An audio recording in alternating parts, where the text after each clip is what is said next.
नमस्कार, आप देख रहे हैं कैपिटल टीवी। मैं हूं आपके साथ कांची बंसल। तमाम आरोपों में घिरे मुंबई के पूर्व पुलिस कमिश्नर और अभी के होमगार्ड के डीजी परमबीर सिंह पर बड़ी कार्रवाई हुई है।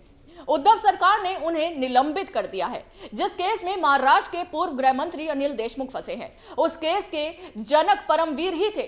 जी हां, 100 करोड़ वसूली केस समेत कई केस में उन पर गंभीर आरोप लगे थे। लेकिन इसके पीछे की असली वजह क्या है और परमबीर को हटाकर उद्धव सरकार ने गलती की है या सही किया है, इस पूरे मामले को समझने के लिए देखिए हमारी ये खास रिपोर्ट।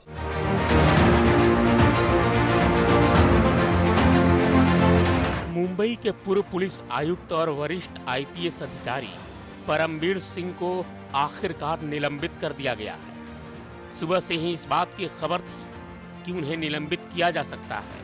उन पर यह कार्रवाई अनुशासनहीनता समेत कई आरोपों को लेकर की गई है। यानी परमबीर को निलंबित करने की जो वजह बताई गई वो है सर्विस रूल्स का उल्लंघन। मुख्यमंत्री उद्धव ठाकरे ने सिंह के निलंबन की फाइल को मंजूरी दे दी, जिसके तहत परमबीर को सस्पेंड कर दिया गया। लेकिन इस निलंबन के साथ ही कई सवाल उठ रहे हैं। दरअसल कुछ दिन पहले ही महाराष्ट्र के गृह मंत्री दिलीप वालसे पाटिल ने कहा था कि नियमों का उल्लंघन करने पर परमबीर सिंह को निलंबित किया जाएगा। उन्होंने कहा, हम परमबीर सिंह के खिलाफ उनके अनुशासनहीनता और अनियमितताओं के लिए कानूनी कार्रवाई करने की प्रक्रिया में हैं। उनके खिलाफ निलंबन की कार्रवाई की प्रक्रिया भी चल रही है। परमबीर सिंह पर आईएएस अधिकारी देवाशीष चक्रवर्ती को जांच की जिम्मेदारी दी गई थी। मुख्य सचिव देवाशीष चक्रवर्ती ने महाराष्ट्र सरकार को कुछ दिन पहले ही निलंबित करने के लिए रिपोर्ट पेश की थी, लेकिन सीएम उद्धव ने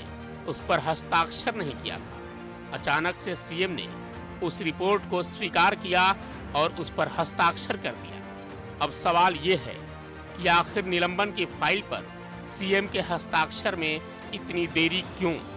साथ ही एक सवाल ये भी है कि जब परमबीर और वाजे ने मुलाकात की तो सरकार के कान खड़े हो गए। वहीं सचिन वाजे ने परमबीर को चांदीवाल आयोग के सामने क्लीन चिट दे दी थी। वाजे ने कहा था परमबीर वसूली जैसे मामलों से बचने की सलाह देते थे, लेकिन मैं कुछ मजबूरी में इस केस में फंस गया। वहीं अब केस का दूसरा पहलू देखिए। महाराष्ट्र के पूर्व गृह मंत्री अनिल देशमुख 100 करोड़ वसूली मामले में जेल में हैं और इधर सचिन वाजे ने परमबीर को क्लीन चिट दे दी। तो सवाल ये है कि आखिर वसूली केस का सरगना कौन है? जबकि एनसीपी नेता नवाब मलिक ने इस कार्रवाई से एक दिन पहले कहा था कि अनिल देशमुख को अधिकारियों ने गुमराह किया है, यानी ठीकरा परमबीर और वाजे पर फोड़ने की तैयारी है।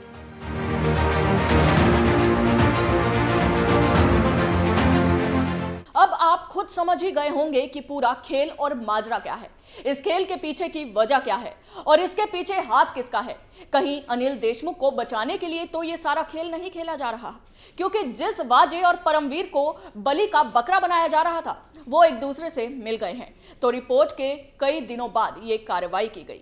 अभी के लिए बस इतना ही। देखते रहिए कैपिटल टीवी। जय हिंद।